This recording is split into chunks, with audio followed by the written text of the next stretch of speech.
Hello, good afternoon. Hey, Deborah, I'm going to go ahead and click allow talk. Is this I'm wondering if this is a small group today. I saw a couple of you had registered. I'm just wondering about how many. I'm going to allow you to talk so we can chat for a second. So if you're there. Hi, Jason. How's it going? Great. It will be a very small group today. Okay, perfect. I think So with Valentine's Day, it was maybe not the best day on our part, but we only have 3 people registered. okay, that's Now, totally 4 fine. people might try to register last minute. I'm not really sure. Okay.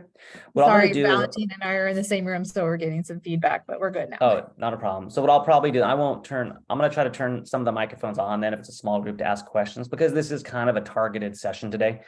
So we're going to just, I see that we're going to build off of just like the hot text, drag and drop, and the short and long constructive responses. Is that still correct? Yep, that's great. Yep, that would be Okay. perfect. Okay, great. And how did it go on the 7th with the other items? It went well. Valentine covered some of those other items, and yeah, we still had a small group. It's just harder and harder to get people to attend Yes, sessions absolutely. with all the testing stuff they're doing and everything with their kiddos. So Absolutely. Yeah, not enough time. if we can record it and have it available. Perfect. Yeah, this is being recorded right now. So perfect. Yeah, yeah. I'll share it with you. Yeah. Were you able to see? Valentine is asking. The email that I sent him and on the hotspot from Google Slide, what I showed you. Well, he said he sent an email to you about see. using the Google Slide as a hotspot. And then when he incorporated it into Nearpod, it's still a Google Slide, but it was, you could click on the. You can click on the things, right? Yeah. Yeah. Let me see here. I'm looking at it right now. And you can check it out later. But and I would honestly, that's something I would like to see like live. Yeah. As well. Like, well, we can send you our recording of it if you'd like to see it. Totally. I would love to see it, because honestly, that could change a whole lot with the session period too, Yeah. So what he did is he added a shape over his picture, but he made it transparent. Oh, and then he linked that shape to the other slide that said it was correct or not correct. Gotcha. Okay. And then when we brought the Google Slide and made it into a Nearpod, and we had other activities as well, it worked, It still worked. Okay. And you brought it in through web content. Is that correct? No. No, he started in a Google Slide, and he opened it with the add-on. The add-on, and it still worked. Yeah. Okay. That's good to know, because I wasn't aware that would still work like that. That's great. So we'll send you the link to the recording. So I would love to see that. Honestly, that'd be great, because that's a great way to add to the bucket here. Yeah, I mean, it's it was just another way to do that hotspot. Totally, because that's a tough one to do. Honestly, it is. Yeah, it's a tough one to do. It is. Okay. Do we have other people with us, Jason? I just see 3 people right now. Okay. Yeah, 3. So welcome. Would I be able to write? Could you enable the chat or no? So I could write. Yeah. Totally. Yeah. Let me do this. I'm gonna put everyone. So you can. There you go. Perfect. So you should be able to. Yeah. That way I can welcome everyone and have them check in with a remote check-in code. Perfect. And if you want, actually, I can make you a panelist if you'd like, and that way you can chat with everybody. Okay. Well, actually, I got it set for everybody for you, but I'm gonna make you a panelist anyway. Okay. Just because. Okay. Thank you. Yep.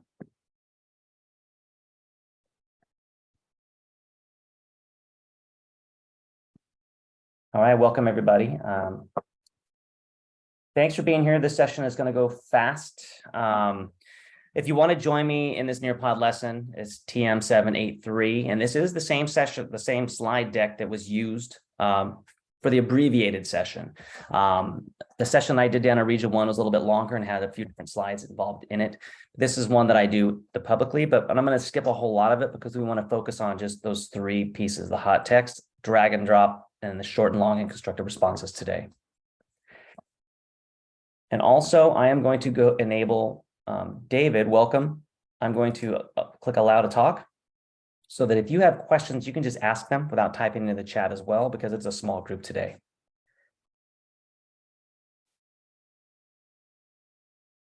All right, and don't forget to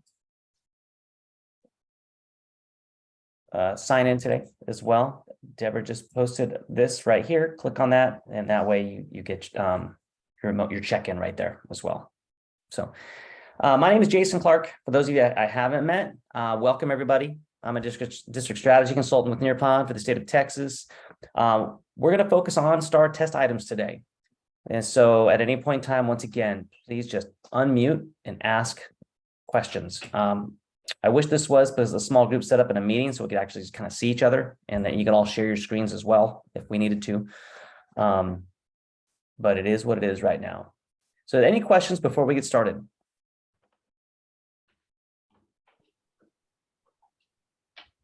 All right. So let's go ahead and get started. I'm going to skip past all the other slides ahead because you've already heard these before. But I want to jump right into just the STAR test questions as we get going. And the ones that we're going to focus on today, once again, are the hot text, drag and drop, and the short and long constructed responses. So taking a look at this chart here, of course, these are the different test question types, the description, then the tests that we're going to be seeing those question types in. And so when we take a look at hot text, for example, the student cites evidence by selecting highlighted text in a sentence, paragraph, or extended reading.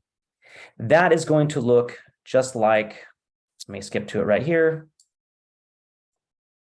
This right here. This is what hot text is going to look like. Typically in a reading test, but you'll probably see it also in the social studies and maybe even science as well.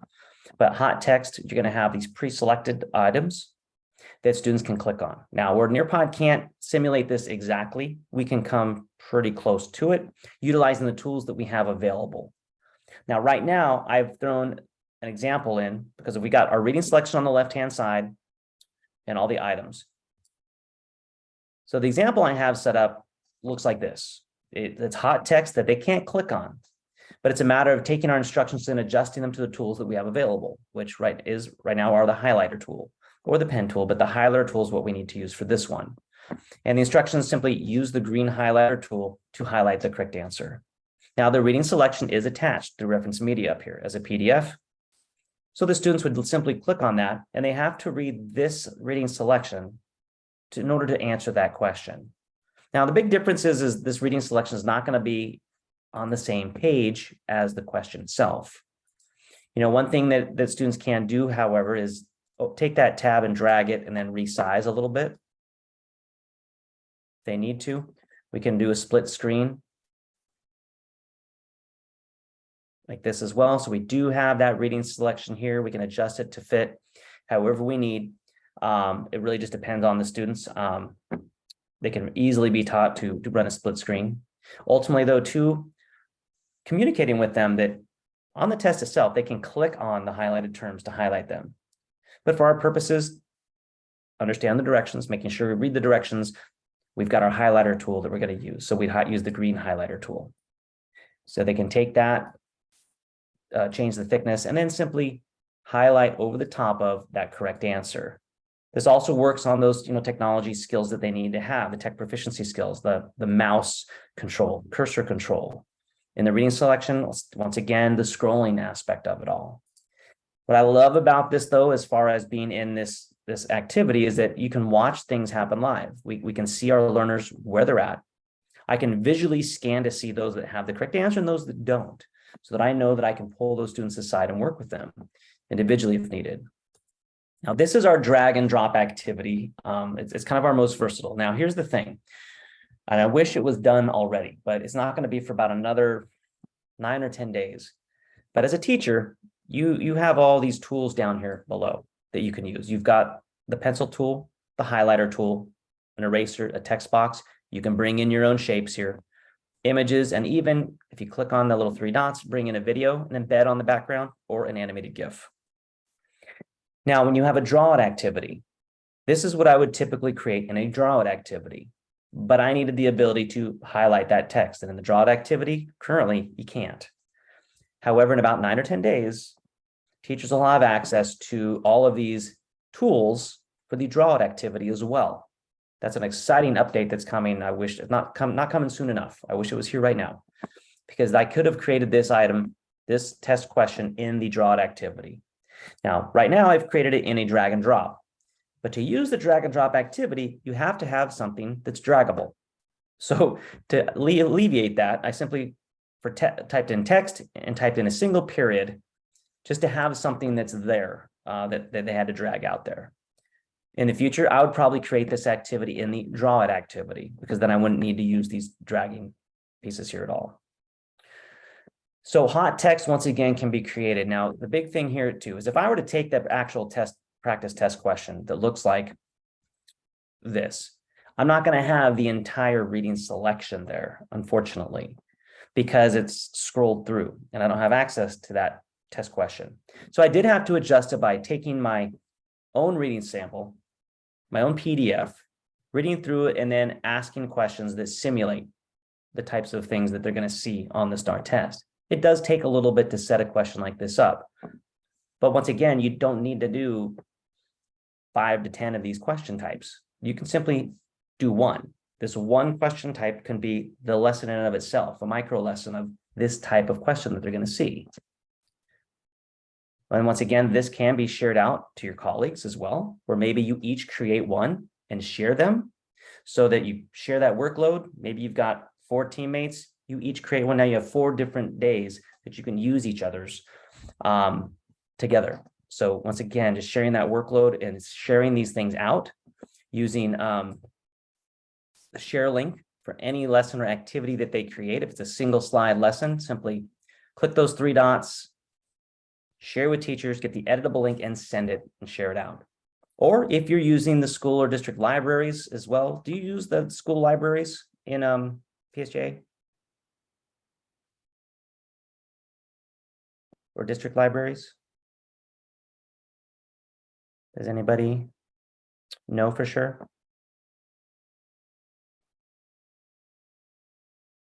Okay. So if you did share the district library or school libraries with teachers, you can have folders created within those libraries where they store all these different activities in, for example, like STAR question type. If I went into a school library, I could have a folder set up simply for drag and drop, for hot text practice questions, short and long constructive response practice questions, that any teacher then could share theirs in there, but also see everyone else's. Fantastic. Okay, thanks for sharing that, Valentin. So that anybody can go in there and share these. It's a great way to leverage the power of that district library, but not only that, to leverage the power of everybody's minds working together. Just like that document that I shared with everybody at Region 1, that one document to share the activities that you create, pull them from there. You could also share these in the district library. It would just be a matter of going into district library, creating a STAR practice folder, and it does take some setup. I mean, there's some organization pieces that need to be put in place, and depends on who has permissions. But you could have a STAR test question type folder. Inside there, you could have subfolders for each one of those different test question types that anybody can then go into from your district and pull them out and use and utilize. And so it's a great repository of just content that can continually be built upon and changed and edited. So to create something like this, for example, all I'm going to do is I need to open up my PDF. For example, this PDF right here is the one I used for growing up, the story. Okay. And what I need to do is to pull an item out. And let's say I want to take these first couple of paragraphs. What I'm going to do actually is not copy and paste. I'm going to take a snippet of it on Mac, Control-Shift-4, and I'm going to just simply take a snapshot image of those first couple of paragraphs there that I can then bring into the activity that I'm going to create. And for right now, I'm simply going to go to create lesson. And from there, normally I would, in the future, pick the draw it activity. But if you take a look at the draw it activity right now, I'll show you the limitation here. As a teacher, I don't have any tools to use. I don't have a highlighter tool that I can pre-highlight things. In the future, very soon, you'll have those tools. So because of that, I'm going to create it right now in the drag and drop activity. So to bring that in, I simply need to add a background here. Okay, so I'm going to add the background, upload image, and then I'm just going to drag that item in that I used, that I took a snapshot of right here. I'm going to drag this in. There we go. Now I brought that item in. From there, I include my instructions to highlight or select the two items for the correct answer, choose whatever color you want them to highlight. From here, as a teacher, I'm going to choose my background highlight color. I'm just going to choose yellow. And I can pre-highlight a couple of those items. And of course, if two of them would be correct, two of them would be wrong.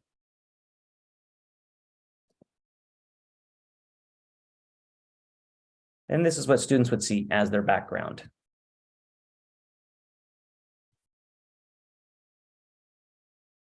Now, because this is a drawn activity, once again, I do have to have something draggable in order to use it. If I was to click save right now, it wouldn't save it because there's nothing draggable.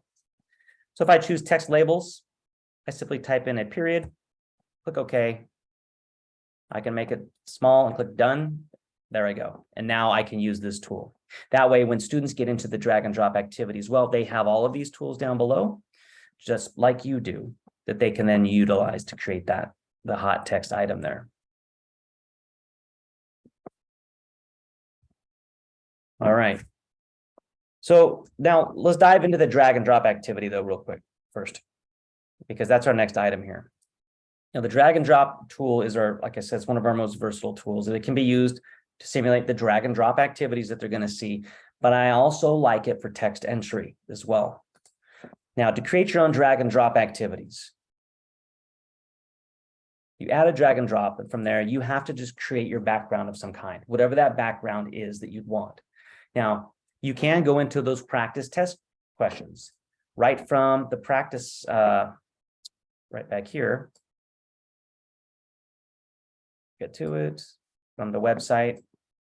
I could jump into some practice test questions themselves and look for drag and drop items and take snapshots of them and bring them over. Like I like to use the drag and drop items even to simulate the inline choice question types as well. It's just a matter of taking that snapshot of it. And so to do that, I'd simply on this website, I'd go down to the new question online samplers and then dive into the actual test to pull those questions from. But if I want a background here, again, I'm going to click add background. And let's say I want to bring in an inline choice practice. One I can bring in looks like this, for example, where I have opened that inline choice up in the practice test and then took a snapshot of it. So those items are already dropped down. It's a matter of relaying to students that you're going to see this gray bar. You have to click on it in order to drop down your choices to choose. I've already dropped those down for you. You use the highlighter tool to choose your correct answer, to choose the answer that you want. One thing I can do, though, is to simply leave the bar like kind of as it is, right? And I can cover some things up. I can take my shapes, choose here. I could create a shape here like this. I can even take the color. I'm going to move it for a second, because what I can do is then I can take these labels right here, choose text label, and then type those words in. Click OK, done. Type in the next one. And I did forget the capital letter, unfortunately.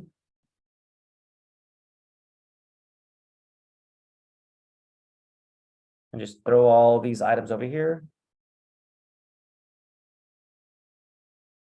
There we go. So I can keep that covered so that they have to drag that item where it belongs if they want to. So normally I just put this there to cover that, but I could just take a snapshot of that inline choice without the things drop down as well, so that that's not there. But you can utilize that as the drag and drop feature, kind of giving them practice for both inline choice and drag and drop as well. But the great part about the backgrounds is that you can bring in any background you want. It's just a matter of finding what you need. I can come in and do a safe Google search for what I want. Let's say a blank plant diagram, for example. I can find what I want, and bring that background in. I can create my own text labels, then to drag those where they belong. Or maybe it's going to be something like a blank food web of some kind. I can start to bring these, something like this in. And what you can do is maybe I wanted to use, instead of text, I want to use images. You can bring in any image you want by simply adding an image and doing a Save Google search. The one thing that's key is you change its size, click done to throw it over here. By default, unlimited copies will be turned on. Just remember that. If you only want them to have one copy of each, just make sure you turn that off. So I could bring in other things here, maybe a fly. I can have all these items set out to the side so they can drag them where they belong. So the drag and drop works exactly like they're going to see on the STAR test, but you can utilize it in so many other different ways. That's why it's so versatile too, as well. So if I want to, let's do this. We take a look at another type of question here, and right here, for example, oops, I need to do this. Text entry, or not text entry, but one of these kinds where they're going to have to tick the box, or they just click on the box, they're going to have a check mark appear in the test. We can utilize this and the draw it tool, of course, with the pen tool to simulate those. But there's one other I wanted to share with you, and that has to do with the text entry piece as well.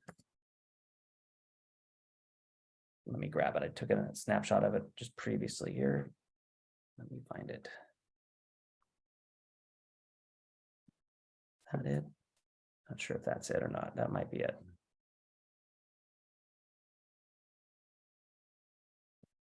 Nope, that's not it. Okay. All right, so let me take you to a sample of it real quick here. Right in here.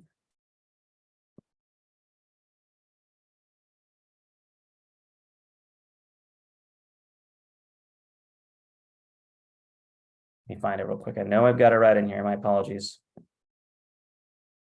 There it is. You can utilize the draw and drag and drop activity for text entry like these as well. They're going to have these boxes that are already pre-created for them that they have to click in to get their cursor there. We can't simulate that exactly, but it's so important that our students understand how to use the text box features in drag and drop and draw it. Now, in the drag and drop activity, they'd click the 2 T's and simply click and hold and drag that box over that box to create the box.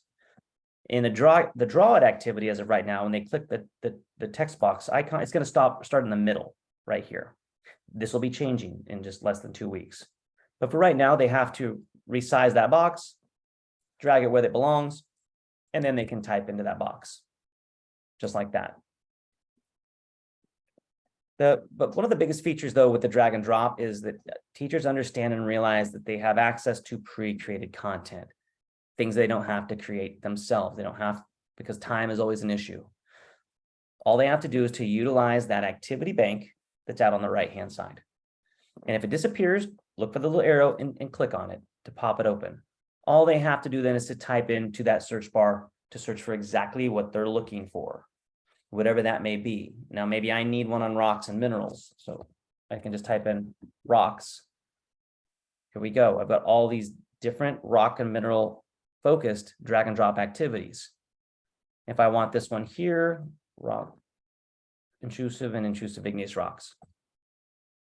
I simply click it and I have this activity already created for me. There's reference media up at the top, great directions and items out to the side. Now, this is once again where students need to understand that they have to scroll.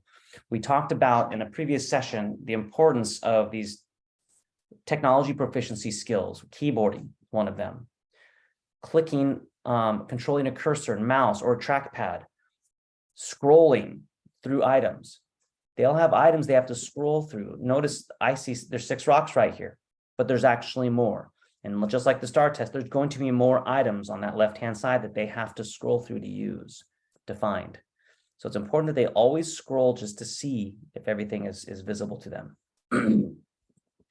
But also another advantage to this drag and drop activity, though, is because in the classroom, we don't want it necessarily to be just drag and drop. students can still interact with the tools. They can use the pen tools, the highlighter tools to point things out, and even include text boxes to further show their thinking, because we want them to dive deeper. We want things to be more rigorous. And we get that practice of a drag and drop item, just like they'll see on that test, but we still want it to be more rigorous as well. And so if I want this activity, I click save, and I have it just like that. It's just that fast. Now, for teachers, once again, to create an activity like this can take some time, 10, 20, or even 30 minutes, depending on how much time they have, which usually is not much. Leverage the power of these pre-created activities. So for the drag and drop again, I'm going to go over it one more time. Out to the right-hand side, I can type in that search bar and type in exactly what I'm looking for. But I can also click on that gray icon, this gray funnel icon on the right-hand side. It's a filter. And I could put in my subject area and my grade level. So maybe I need 4th or 5th grade math, apply. And then I get all of the activities that have to do with that grade range is there. So order of operations. Here we go. Got my reference media up here, my directions, and then my drag and drop items where they go. And once again, I still have to scroll. There's a lot more there than just 5 of them, 5 or 6 of them. Notice they do have unlimited copies of each of these as well. And so if I want this activity, I simply save it, just like that. So the drag and drop activity, I can't tell you how important that tool is, because one, you get to see students working live in real time. One of the pieces I want to share right here, for example, I'm just going to throw a drag and drop activity up here on the screen. If you're in the lesson with me, on the teacher side of things, I can see every learner and what they're doing. Now, that's the insights that I want to see. I don't want them just to practice, then I go over in the data afterwards to look and see how they did or who understands it, understands the activity, understands the concepts. I want to be able to see live and in the moment. And with the drag and drop activity, it is actually a live view. You can actually see things moving on your students' screens. And another part about that too is that when you click to make theirs larger, you can share their screen out with everybody. And then that student can drag things on everybody's screen. So everybody's seeing that student's screen anonymously with items moving on there. And you can have students even explain out loud, hey, who wants to volunteer? Great. You're going to take over and share with everybody the process of what you went through or how you figured this out. And students can share live. And so it's a great opportunity to kind of pass that role off to students to help each other out and to teach as well. So let's jump into now short and longer constructed responses. We've got a couple options to use that. Now, because they have text boxes in a drag and drop and draw it activity, they can do short and longer constructed responses in those activities. All you would have to do is to create a space for them to create a text box and that they type in themselves. And so that is a possibility. My personal favorite, however, though, is to click on activities and then discussions and use the open-ended question. Now, the open-ended question can be used in lots of different ways. One, include your instructions, your question right here. And if you have math instructors, they can use the symbol on the upper right-hand side in the rich text editor to write, use the equation editor if they'd like to. Include your reference media, bring in an image, PDF, audio, web content. This is where you can bring in that reading selection. You can set these up for the multi-part questions as well. So they're getting kind of double practice. They're getting short and extended constructed responses, as well as a multi-part question as well. Part A. Part B. Now, here's one thing I love to do is I also like to encourage students to speak and give them practice speaking. So I like to enable the student audio recording whenever possible. One, because I like my students that can't type an answer in, I want them to still respond. I want them to still have success. I still want to know what they know. And so they can click the record button and then just speak their answer to me. And I have a copy of that. But I can leverage this tool as well to get everyone to practice speaking. Even do it a multi-part question. Like part A, for example, I can say, read the article to the right, the reference media. Read the article. When you're ready, click the record button with your shoulder partner and discuss 3 things each that you learned from that reading selection. Part B, pull evidence from the text and verify and show your evidence here down below, whatever it may be. You've got a multi-part question there, getting students to practice speaking as well. Now, one thing that you can also use this is for, let's say, the TELPAS test, where I can just include some reading for students to a reading selection in the directions, whatever it may be. I can copy and paste a reading selection. I can click add image or audio, and I'm going to click audio recorder, and I'm going to record some directions. Hey class, practice reading all the text above that you see. You can practice as much as you want. When you're ready, click the red record button below and read it out loud to me. Once you're done, click the submit button. And I save those. So students can practice reading the selection up above, whatever I pasted in there. And a good thing is when they practice, they'll also have access to the immersive reader tool. So they can practice reading right along with the immersive reading tool. They can have that text translated as well into 80 of the 60 different languages. Once they're ready, they click the red record button and then submit their answer and then save. And then all of a sudden I have reading samples from all of my students as well.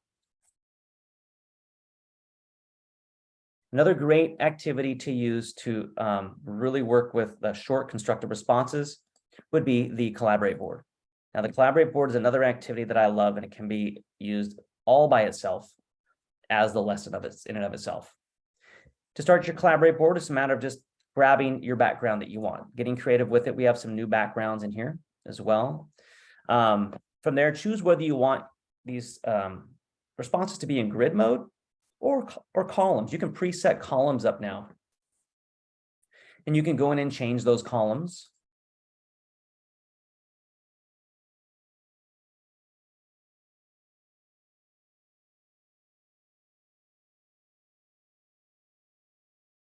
Whatever you want them to be. So the students, when they respond, they simply choose the column that they want the response to go into before they send it, and they can send it to that direct column right there. Now you have some other options as well at the top. For student options, you can approve student posts if you want to before that they're posted for everyone else to see. You can have comments turned on so the students can comment on each other's sticky notes as well, or you can turn that off if you'd like. You can have it set so students can edit the responses. If they post something they want to go back and edit, they can.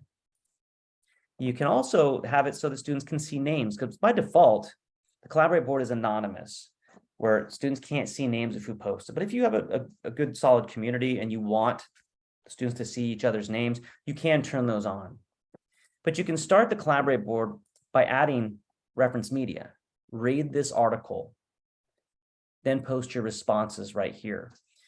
You can also change the media types that students can respond with.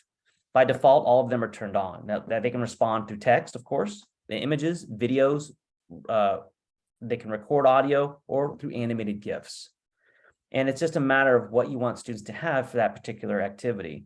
If I want to turn off, let's say, images, videos, and animated GIFs, so that my students can respond with just text and audio, you'll notice that out down the share your thoughts bar down below, the only one they have then is the microphone. If I turn on GIFs, they have GIFs as well.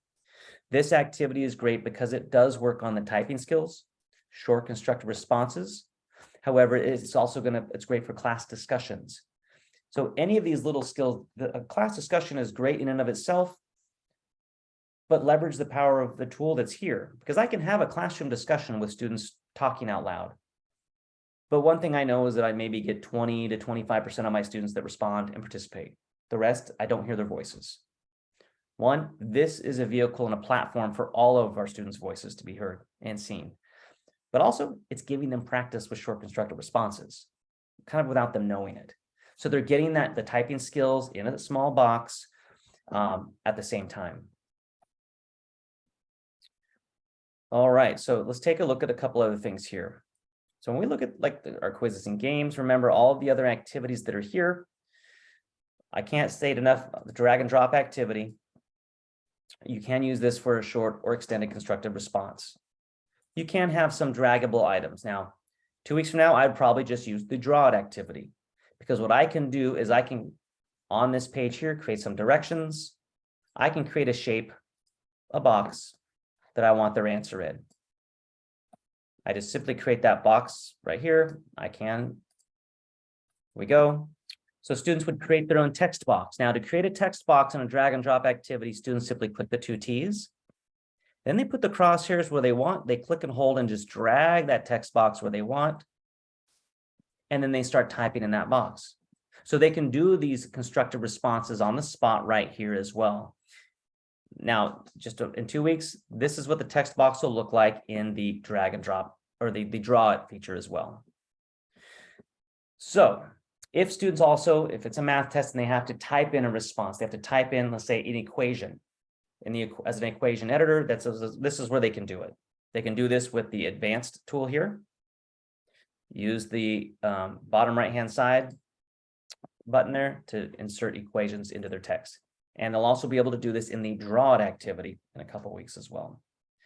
So once again, you can create a short constructive response right here. One of the fun parts about this is, as a teacher, I can create that box for them to type into, which they can't just click and type. They've got to create their own text box. But I have these other tools. I could embed a video right here on the screen if I want to. I could include reference media as well. Add reference media. Watch this video up here or read this article. But I can also embed a video right here on the screen if I wanted to. Say a video on plants here. Let's find some plants. Let me find fun facts, plants for kids. Let's just do that. So I can embed this video right here on the drag and drop activity. There we go. Right here, where they can watch that video on the spot. Plant parts. So they can What's green and found all over? create their text Nope, box not and start money. typing as they're In watching. this video, we're talking about plants. Plants you are can set it up everywhere. that way as well. You can embed animated GIFs, which are always fun as well. And so there's a lot of possibilities with this tool as well as the draw it tool coming up in a couple of weeks as well. So know that you can embed video right on your background of a drag and drop activity. I can put different text labels out here that can drag out to the side of that, or images. There's a lot of possibilities here. So far, do we have any questions or anything that's come up that you have a question about? Please just unmute your microphone and ask away right now with these 3 different activity types.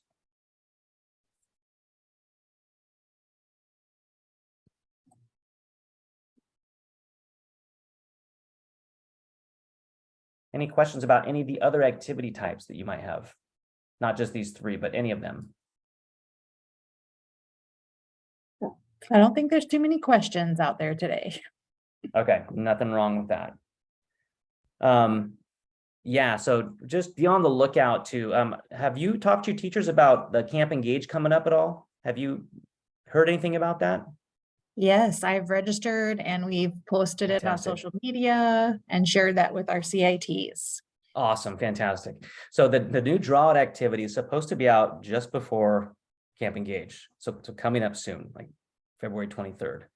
So I thought it would be out earlier than it is, and that's frustrating because I want to start training on it. So it's but it's going to be open up the door for the draw it activity a whole lot more to help simulate some of these things as well. Well, it's just around the corner, it sounds like. Oh, it is definitely. And so looking ahead right now, let me look here real quick.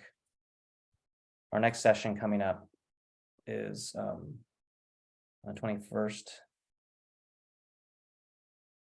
Okay. Inline choice, match table grid, and fractional model. Okay, perfect. I'll have hopefully, I'm hoping the draw it activities unleashed before then as well, because that'll change a couple things as well. Cool. Yeah, but I'm really looking forward to seeing, Valentin, what you created with the as far as Google Slides, because that could help out everybody around. I'd love to see how you did that and how that works. So I'm really looking forward to seeing that. But thanks for being innovative, frankly. Yeah, we'll definitely send you the link to that recording. Please do. And any other ideas that you have that teachers have created things as well, please feel free to share. I don't know if you've gone back to the Google form from the Region 1 session. Let me see here. That I I shared have with. not, but I know what you're Okay. talking about. Yes. Okay. Okay. Because I did do that session again up in Region 10, 11, and gave them that same form. So I'm hoping, I have to double check and see if anybody has added any more to it. So I'm going to check right now to see if, oh, there's been a few more responses there. Okay. Definitely. But feel free, that Google form, if you have teachers that have, that create individual activities, feel free to share that Google form out. And if you need a copy, like the link to it, they can place them in there and add them to that ongoing list as well. And do you still have access to that form at all? I'm pretty sure I put it in my OneNote, Okay. Okay. the Awesome. link. Yeah. Perfect. Feel free to keep adding and let teachers add activities in there as well. And if you want to have a conversation in the future too on your district library and things like that, let me know, let Holly know. And we could try to set up a time, because that is a game changer when it comes to helping teachers and preparing and getting resources out to everybody as well. Yeah, I know they did a little bit of like curriculum writing last summer and added, since we're new to Nearpod within the last couple of years. Mm-hmm. They did develop some Nearpod sessions, for teachers, Mm-hmm. but maybe Okay. this summer that we might be able to develop that even more. Okay, yeah, that's one thing I've seen with districts that really help out, especially like new teachers that are just trying to figure out where everything's at. And a lot of times really experienced teachers that are still hesitant at times with some of the technology. And here, go to this folder on the district folder. You don't have to search, even search the Nearpod library. Just go to the district folder. Here you go. Here's your teammates have shared this here. So everybody's on the same page. I've seen that be extremely successful for districts, especially if you have a curriculum team putting things in there. Yeah, definitely. But like a place for single slide star test prep question lessons, that's a great place to keep them for everybody to kind of go to as well. I like that idea. Even if you just start to create a few yourselves as a team, here's 5 practice ones for each, and hit the different subject areas. I mean, it's a place they can all go, and that could just keep growing year after year even. Perfect. All right. So, any more parting questions here? I know this is kind of an interesting session because it was not under a strict sequence. It's kind of just a build session here. And I want to make sure I answered any questions anybody has or any insights that you have for me. Valentine added the link in the chat. That's the student-paced session of the session he created. Awesome. Thank you so much. I'm opening that up right now. So I can take a look at it. Perfect. Thank you for doing that. Thank you so much. We are always hoping for more people to join, but we'll be able to share the video with them because these are really good ideas for, helping prep students for that STAR test and for sure. Just getting the different question types. For sure. Oh, one thing I want to add though before we go, while I'm here on my screen, anytime that we create lessons, even if it's a single slide lesson, super important that we when they start, they're going to see this screen right here. We're going to see this dashboard of our activities. My recommendation is to click out of that first so that you see this screen right here. Notice that it's going to say untitled lesson. Super important that we always go in and click on settings and change the name. We have to name our lessons, even if it's a single slide lesson. So if I wanted to, I could say Math Unit 2, Lesson 1, so that I know that this resource is attached to Math Unit 2, Lesson 1.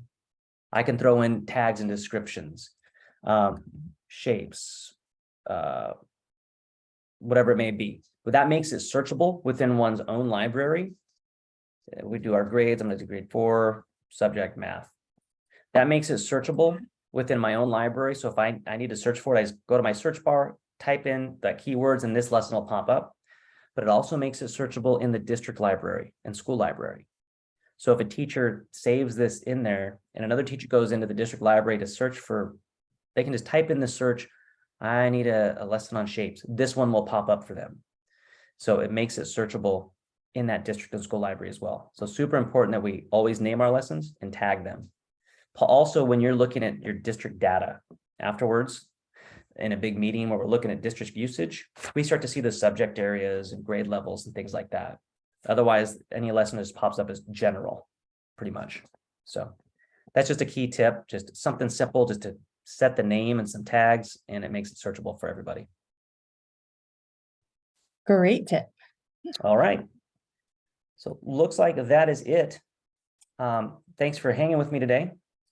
Thank you And, very much for and- being here. Thank you, Yeah, guys. Valentin, thanks for sharing that lesson. I'm gonna take a look at it. So, but thanks for that. I'm looking forward to it. All right. And we'll see you next Tuesday. All right, we'll see you on Tuesday. Have a good day. Thank you. Bye-bye. Bye-bye. Mr. Marco,